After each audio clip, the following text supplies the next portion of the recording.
قیام کے اندر اس کی جگہ رکھی گئی ہے، نماز کے اندر رکھی گئی ہے، اور اس کے لیے ایک خصوصی اضافی تکبیر رکھی گئی ہے۔ ہم اللہ اکبر کہہ کر پھر سے ہاتھ باندھتے ہیں اور اس کے بعد ہم تکبیر تحریمہ پڑھتے ہیں، یہ تکبیر دعائے قنوت پڑھتے ہیں۔ یہ ساری چیزیں بتاتی ہیں اس کے غیر معمولی اہتمام کو۔ یہ اللہ جل شانہ ہمیں بڑی اہمیت کے ساتھ ہم سے پڑھوا رہے ہیں، اپنی ساری روٹین کی چیزوں سے ہٹا کر اس کو رکھ کر اس کی اہمیت کی طرف اشارہ ہے۔ لیکن ہم اس کو اپنی عجمیت کی وجہ سے، چونکہ ہمیں عربی نہیں آتی ہے، مجمی ہے، اور قرآن پاک کا ترجمہ اور دوسری چیزوں کے اوپر ہم لوگ غور نہیں کرتے، تو عام طور پر ہم اس کا ترجمہ نہیں جانتے۔ آج میرے دل میں آیا کہ ہم اس کا ترجمہ کریں اور اس کی روح کو سمجھنے کی کوشش کریں کہ دعائے قنوت کے اندر ہم کیا کہتے ہیں اللہ جل شانہ سے۔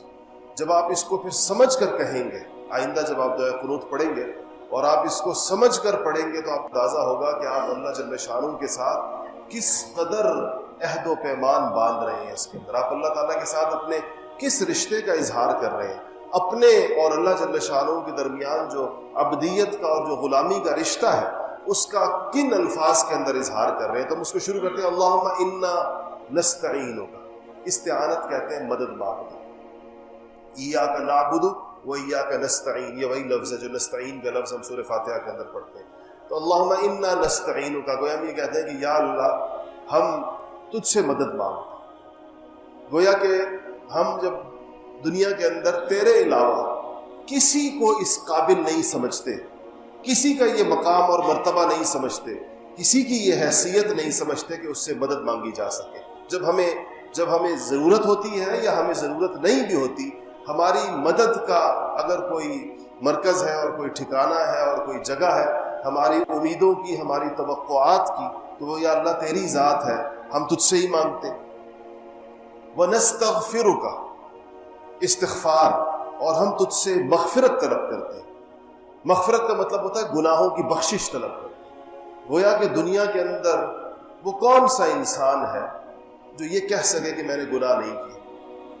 اور انسان تو انسان ہے، انبیاء علیہ السلام معصوم ہوتے ہیں۔ معصوم کا مطلب ہوتا ہے بچائے گئے ہوتے ہیں، کس سے؟ عن الخطا، غلطیوں سے۔ انبیاء علیہ السلام گناہ نہیں کرتے، پھر بھی وہ استغفار کرتے ہیں، پھر بھی وہ اللہ تعالیٰ سے مغفرت مانگتے ہیں۔ جو عام انسان جو بیچارہ سر تا پا ہمارے جیسا گناہوں کے اندر ڈوبا ہوا ہے، اس کو کتنا استغفار کرنا چاہیے؟ تو وہ ہم اللہ تعالیٰ سے کہہ رہے ہیں کہ اللہ ہم آپ سے مدد مانگتے ہیں، انا نستعینک، آپ سے مدد مانگتے ہیں، آپ ہی سے مدد مانگتے ہیں، ونستغفرک، اور آپ سے ہی ہم استغفار کرتے ہیں، آپ سے بخشش طلب کرتے ہیں، آپ سے معافی، اپنے گناہوں کی معافیاں مانگتے ہیں۔ وَنُؤْمِنُ بِكَ، اور یا اللہ ہم آپ کے اوپر ایمان لے کر آئیں، آپ پر ایمان لے کر آئیں۔ دنیا کے اندر جتنے مذاہب ہیں یا جو لوگ مذہب کی قید سے بھی آزاد ہیں، ایمان ہر ایک کا کسی نہ کسی کے اوپر۔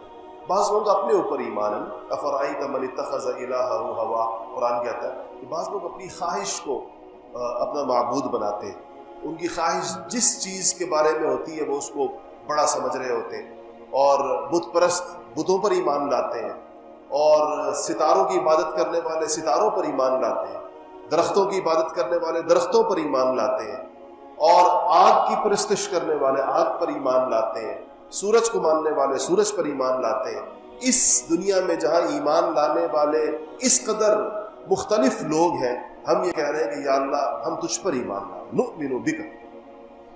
اچھا، ایمان لانے کے بعد صرف یہ نہیں کہ زبان کے بول ہیں، وَنَتَوَكَّلُ عَلَيْكَ، اور یا اللہ ہم اپنا تکیہ بھی تجھ پر ہی رکھتے ہیں، ہم توکل بھی تیرے اوپر ہی کرتے ہیں۔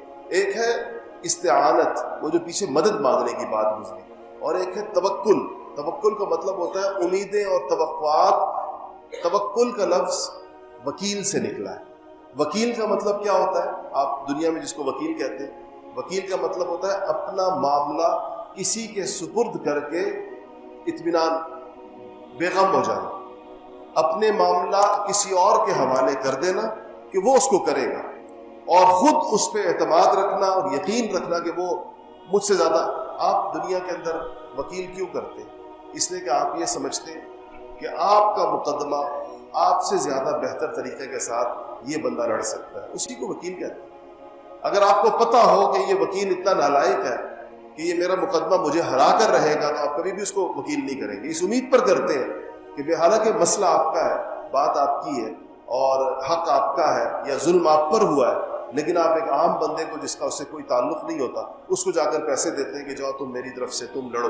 وکالت اس کو اللہ تعالیٰ، یہ لفظ وکیل سے توکل نکلا ہے، مطلب یہ کہ انسان اللہ جل شانہ کے اوپر ایسا اعتماد کرتا ہے اور اپنے معاملات کو ایسے اللہ تعالیٰ کے سپرد کرتا ہے، اور اس کا قطعی مطلب یہ نہیں ہوتا کہ اللہ تعالیٰ کے سپرد کرنے کے بعد وہ خود آرام سے بیٹھ جاتا ہے۔ توکل کا یہ مطلب، ہم نے ایک دفعہ جمعے کی اسی بیان کے اندر توکل کے اوپر تفصیلی گفتگو کی تھی، جس کا خلاصہ یہ تھا کہ توکل دل کی ایک کیفیت کا نام ہے، اس کا ہاتھوں پاؤں اعضاء و جوارح کے ساتھ کچھ لینا دینا نہیں۔ یہ نہیں ہوتا، اس کی ایکو بند گونج ہے،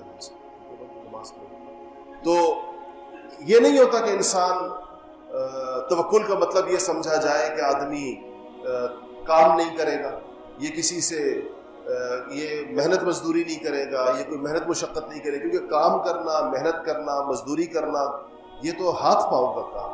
توکل کا مطلب ہے اس کا یقین اللہ تعالیٰ کی ذات کے اوپر، اللہ تعالیٰ کے اوپر اس کا اعتماد ہوتا ہے۔ تو دعائے قنوت کے اندر اگلے لفظ جو آپ لوگ استعمال کرتے ہیں وَنَتَوَكَّلُ عَلَيْكَ، پھر کہا وَنُثْنِي عَلَيْكَ الْخَيْرَ كُلُّ، اور یا اللہ ہم ثنا کہتے ہیں تعریف کرنے، یا اللہ ہم آپ کی خوب تعریفیں کرتے ہیں، ثنا کرتے ہیں آپ کے اوپر، جو بھلائی کی جتنی باتیں ہیں اور بھلائی کے جتنے کام ہیں اور بھلائی کے جتنے بول ہیں اور تعریفوں کے جتنے بول ہیں، حمد و ثنا کے جتنے گیت ہیں، یا رب العالمین ہم سارے کے سارے آپ کے لیے گاتے ہیں، آپ کے لیے بولتے ہیں، آپ کے لیے کہتے ہیں۔ جیسے آج کل آپ نمازوں کے بعد تکبیرات تشریق پڑھ رہے ہیں، امام جی یہ خاص 5 دنوں کے اندر ہمیں یہ تو اللہ تعالیٰ کی طرف سے عطا ہوئے ہیں کہ ان دنوں کے اندر کہیں اس کو، پڑھیں اس کو۔ اللہ جل شانہ کی بڑائی ہے، اللہ تعالیٰ کی کبریائی ہے، نمازوں کے بعد اس کا اعلان، اس کا اعلان کریں۔ تو ہم کہتے ہیں کہ اللہ ہم یہ سارے بھلائی کے بول تیرے ہی لیے بولتے ہیں، اصلاً تیرے لیے بولتے ہیں، تیرے بعد اگر کسی کے لیے بولتے ہیں تو وہ اس مقام اور مرتبے کی وجہ سے جو تو نے ان کو عطا فرمایا ہے، تیرے حکم کی وجہ سے تو کسی کے بارے میں فرما دیتا ہے تو ہم اس کی بھی تعریف کرتے ہیں۔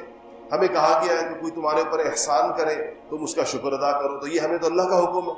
اور ہمیں کہا گیا اگر کوئی بندہ تمہارے ساتھ بھلائی کرے تم اس کا جواب بھلائی کے ساتھ دو، تو یہ بھی اللہ کا حکم ہے۔ تو اصلاً ہم اللہ کی کرتے ہیں بڑائی، اصلاً ہم اللہ تعالیٰ کی بھلائی بیان کرتے ہیں، پھر جہاں جہاں اللہ کا حکم ہوتا ہے تو ہم وہاں پر بیان کرتے ہیں۔